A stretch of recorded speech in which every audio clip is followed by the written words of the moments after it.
राहुल और मोनू पड़ोसी थे। दोनों हम उम्र थे। पहली कक्षा से वो दोनों साथ पढ़ रहे थे। दोनों एक ही विद्यालय में पढ़ाई करते थे। राहुल अपने पिता की एकलौती संतान थे। वहीं मोनू के एक छोटी बहन थी। मोनू कक्षा 8वीं में पढ़ता और उसकी बहन कक्षा 5वीं में। मोनू के पिता सरकारी विभाग में अकाउंटेंट थे और मम्मी टीचर थी। वहीं राहुल के पापा बिजनेसमैन हैं और घर पर एक से बढ़कर एक सुविधा है। राहुल की mummy high business class society में किटी पार्टी करती थी। मोनू जहां हंसमुख चंचल था, वहीं राहुल बातचीत कम करता था। यूं मोनू पढ़ने में होशियार था, दोस्तों की मदद भी करता, पर मस्ती भी बहुत करता था। घर पर छोटी बहन के साथ धमा चौकड़ी मचाने में कभी कोई कसर नहीं छोड़ता। कभी कभी मम्मी गुस्सा हो जाती और नाराज होकर कहती, तू राहुल जैसा क्यों नहीं है?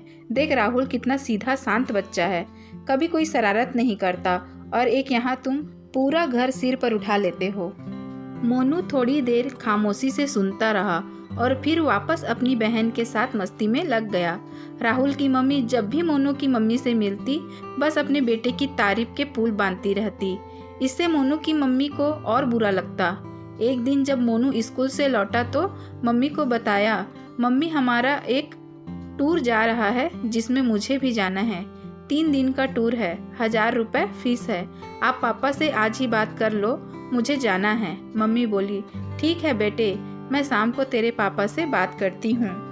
जब शाम को मोनू की मम्मी ने पापा से बात की तो पापा ने साफ मना कर दिया। वे बोले, टूर उसके लिए ज़रूरी नहीं है, फिर अभी इतने रुपए खर्च करना बेवकूफ़ी होगी।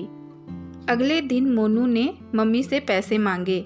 मम्मी ने उसे समझाया, बेटा ये टूर बहुत ज़्यादा महत्वपूर्ण नहीं है और फिर हमारी आर्थिक स्थिति बुरी तो नहीं है, परंतु हमें पैसे सोच समझकर खर्च करने चाहिए। मगर मोनू जिद पर अड़ गया, मुझे पैसे दीजिए। मोनू पैर पटकता हुआ बोला। उसकी जिद के आगे मम्मी हार गई और पापा से फ़ोन पर बात करके उसे पैसे दे दिए। हुआ यह था कि मोनू की दोस्त की तबीयत खराब थी और दवाई के पैसे नहीं थे। उसका दोस्त गरीब था। उसने पापा से मदद मांगी मगर पापा ने मना कर दिया था। तभी टूर का स्कूल में अनाउंसमेंट हुआ तो मोनू को यह तरकीब सूझी। वो 2 दिन अपने दोस्त के पास रहकर उसकी मदद करता रहा। 2 दिन बाद जब वह घर आया, बाहर ही राहुल की मम्मी और मोनू की मम्मी मिल गई। उसको देखते ही राहुल की मम्मी बोली, भाभी जी, आपने मोनू को कुछ ज़्यादा ही छूट दे रखी है। राहुल ने भी मुझे टूर जाने के लिए पूछा था, मगर मेरे मना करने पर तुरंत मान गया। कितना समझदार है मेरा बेटा। और भगवान जाने यह टूर पर गया भी था या नहीं। मोनू की मम्मी को विश्वास नहीं हुआ। क्या मोनू पैसों के लिए उसके साथ विश्वासघात कर सकता है?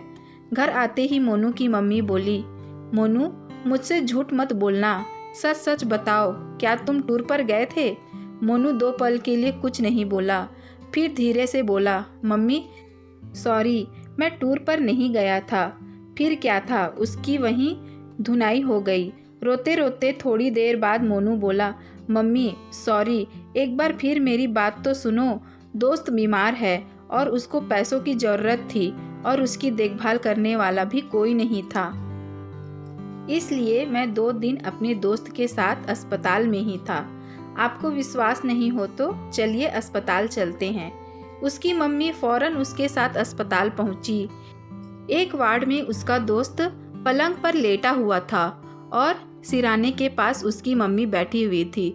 मोनू और उसकी मम्मी को देखकर वह खड़ी हो गई। उसी ने मोनू की मम्मी को बताया कि आज मेरा बेटा सिर्फ मोनू की वजह से ठीक हुआ है।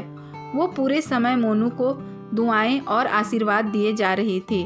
उसने उसके बेटे के ठीक होने का सारा श्रेय मोनू को ही दिया और बोली, आप किस्मत वाले हैं जो मोनू जैसा प्यारा बच्चा आपका बेटा है। आपका बेटा किसी फरिश्ते से कम नहीं। यह कहते कहते उसकी आंखों से आंसू बहने लगे। राहुल की मम्मी ने मोनू को गले से लगा लिया। घर जाकर मोनू मम्मी से बोला, मम्मी आप चाहते हो ना कि मैं राहुल जैसा बनूं? मैं जानता हूँ आपको राहुल पसंद है। अब मैं आपको ज़्यादा परेशान नहीं करूँगा। मैं राहुल के जैसे बनने की पूरी कोशिश करूँगा। इस पर मम्मी कुछ न बोल सकी। कुछ दिनों बाद परीक्षा परिणाम आया। मोनू ने 8वीं कक्षा प्रथम श्रेणी में उत्तीर्ण की थी और राहुल फेल हो गया था। स्कूल में टीचर मोनू की मम्मी से मिली और वह बोली, हमें मोनू जैसे होनहार बच्चे पर गर्व है। आप सच में किस्मत वाली हैं कि मोनू आपका बेटा है। तभी वहाँ राहुल की मम्मी आ पहुँची। सभी के सामने टीचर ने राहुल की कारस्तानियाँ उसकी मम्मी को बताई। और तो और राहुल कक्षा में नकल भी कर रहा था और वह नकल करते पकड़ा गया था। राहुल की मम्मी की नज़रें झुक गई, वह कुछ नहीं बोली। अगले दिन मम्मी का जन्मदिन था। मोनू ने सुबह उठते ही मम्मी के पैर छुए और उनको बर्थडे विश किया। तभी मम्मी बोली, मोनू तुमने मुझे बर्थडे गिफ्ट नहीं दिया। इस पर मोनू बोला, मम्मी आप ही बताओ आपको क्या बर्थडे गिफ्ट चाहिए। मम्मी बोली, मुझे माफ़ कर दे बेटा, मैंने तेरी तुलना राहुल से की। मुझे अपना बच्चा किसी के भी जैसा नहीं चाहिए, मुझे मेरा बच्चा ही चाहिए जो सबकी मदद करता है, समझदार है और शैतान भी। प्लीज़ मुझे माफ़ कर दे बेटा। मम्मी की आंखों में आंसू थे। मोनू मम्मी के गले लगकर रोने लगा। मम्मी अब समझ चुकी थी कि हर बच्चा अपने आप में विशेष होता है। किसी एक बच्चे की दूसरे बच्चे के साथ तुलना कैसे की जा सकती है।